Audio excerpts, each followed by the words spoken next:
अस्सलाम वालेकुम। अच्छा, टॉपिक का नाम है नोमेनक्लेचर ऑफ एंजाइम, जो कि बहुत आसान और सिंपल सा टॉपिक है। आज हम एंजाइम की क्लासिफिकेशन करते हैं। सबसे पहले ये देखते हैं जो एंजाइम का नेम है हम वो कैसे रखते हैं। आपने सबस्ट्रेट के नेम के साथ एस लगा देना है, वो एंजाइम का नेम बन जाएगा। या आप ये भी कर सकते हैं कि जो एंजाइम का एक्शन जो परफॉर्म करता है उस एक्शन के लिहाज से भी उसका नेम आप रख सकते हैं। जैसे हाइड्रोजिनेस, हाइड्रोजन एज, ठीक है। हाइड्रोजन को रिमूव करने वाले एंजाइम को नाम देते हैं हाइड्रोजिनेस। सेलुलोज को ब्रेक डाउन करने वाले को कहते हैं सेलुलेज। अब हम देखते हैं classification on the basis of reaction. एक है ऑक्सीडो रिडक्टेस, ट्रांसफरेज, हाइड्रोलेज। पहले हम ये तीन देख लेते हैं। ऑक्सीडो रिडक्टेस कौन सा एंजाइम है? एक ऐसा एंजाइम जो कैटालाइज करता है different types of oxidation and reduction reaction, मतलब जो ऑक्सीडेशन और रिडक्शन रिएक्शन करवाता है, ऐसे एंजाइम को नाम देते हैं ऑक्सीडो रिडक्टेस।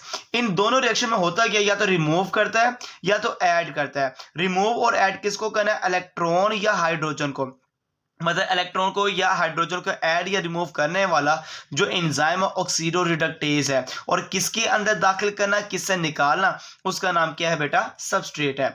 हमारे पास काफी ज्यादा ऑक्सीडो रिडक्टेज की एग्जांपल है। एक है ऑक्सीडेस, ऑक्सीजिनेस और एक है पर ऑक्सीडेस है।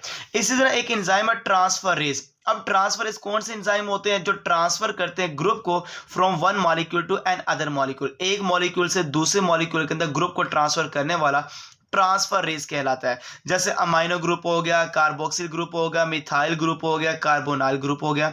मैं एक एग्जांपल देता हूं ट्रांसफरेज की। हेक्सोकाइनेस एक एंजाइम है जो ट्रांसफर करता है फॉस्फेट ग्रुप को। अब ये एटीपी से निकालता है और ग्लूकोज को दे देता है। तो एटीपी से ग्लूकोज के अंदर फॉस्फेट ग्रुप को ट्रांसफर करने वाला हेक्सोकाइनेस है, पर जिस ग्रुप का मेंबर है उसका नाम क्या है? ट्रांसफरेज है।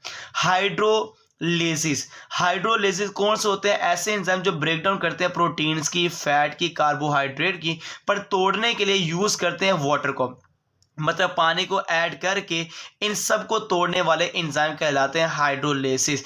जैसे लाइपेज हो गया, सुक्रोज हो गया, माल्टेज हो गया, सेलुलेज हो गया और प्रोटीनेस हो गया। ये सारे के सारे क्या है? हाइड्रोलेसिस है।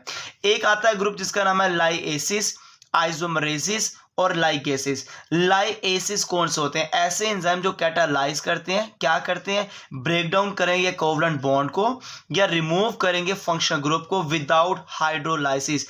पानी की गैर मौजूदगी में कोवलेंट बॉन्ड को तोड़ने वाला या फंक्शनल ग्रुप को रिमूव करने वाला, ऐसे एंजाइम को कहते हैं लाइएसिस। एग्जांपल है डी कार्बोक्सिलेज, ये ऐड या रिमूव करता है कार्बोक्सिल ग्रुप को। डी अमाइनेस, ये ऐड या रिमूव करता है अमाइनो ग्रुप को। तो इसका मतलब जो हाइड्रोलाइसिस के बगैर फंक्शनल ग्रुप को रिमूव करे या कोवलेंट बॉन्ड को तोड़े, दे आर कॉल्ड लाइएसिस है। आइसोमरेसिस एक ऐसा ग्रुप है जिसका सबसे बड़ा ताल्लुक है आइसोमर के साथ।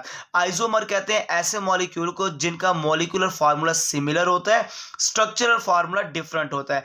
आप ऐसे मॉलिक्यूल को नाम देते हैं आइसोमर्स। जैसे ग्लूकोज, फ्रुक्टोज, गैलेक्टोज, ये सारे के सारे एक दूसरे के क्या है बेटा? आइसोमर्स हैं। इन सब का फार्मूला क्या है? C6H12O6 है बेटा। ये जो एंजाइम है आइसोमरेज, ये करता क्या है?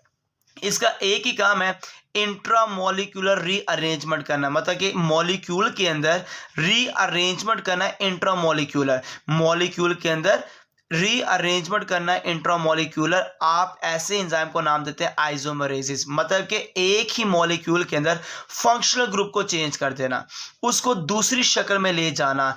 आप ऐसे एंजाइम को नाम देते हैं आइसोमरेसिस। जैसे कि ग्लूकोज 6 फॉस्फेट है, इसमें एल्डिहाइड है, अगर कीटोन लगा दिया जाएगा तो ये फ्रुक्टोज 6 फॉस्फेट बन जाएगा। और ये फंक्शनल ग्रुप को चेंज करने वाला आइसोमर के अंदर कौन है बेटा?